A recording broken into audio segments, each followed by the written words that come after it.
نیکه خیبر اوسېدونکی یم. زه دلته 5م کلاس کې سبق وایم. ماشومان ملګري ډېر خوشحاله یو. خدمت فاونډیشن CPR ټیمونه دلته سکول جوړ کړلو. زما دا خواهش دی چې غټ شم چې کوم ځای کې سکولونه جوړ کړم او د قوم او د ملک خدمت وکړم.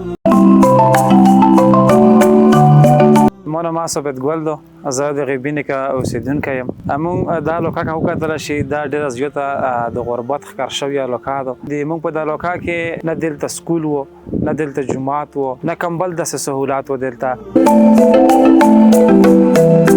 الخدمت فاونډیشن الحمدلله موږ په د غیبي نیکه لوکه کې د ټولو نه اول قدم چې هغه کېښودو هغه سکول جوړ کړو او په سکول کې تقریبا د 1.5 سلو نه تر 200 ماشومانو پورې سبق کېږي. د هغې سره سره یې موږ چې کوم دی دلته جومات جوړ کړو چې هغه جومات نن الحمدلله دغه لوکې خلکو آباد کړی دی.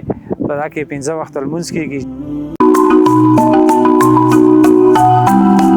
دې سره سره موږ له دوی د کمیونټي دپاره هغه سنټر کولو کو چې په هغه کې د موږ ناستای پاستی کېږي، په هغه کې موږ جرګې فیصله کېږي. ډاکټر رابعه آفتاب، ډاکټر الطاف قادر او CPRT د دوی موږ شکریا ادا کوو چې موږ سره دومره لویه نیکي وکړه، دومره غټه مرسته ورسره وکړه چې موږ له سکول، کمیونټي سنټر او ورسره جومات دا یې جوړ کړه. ډېره زیاته شکریا او مننه.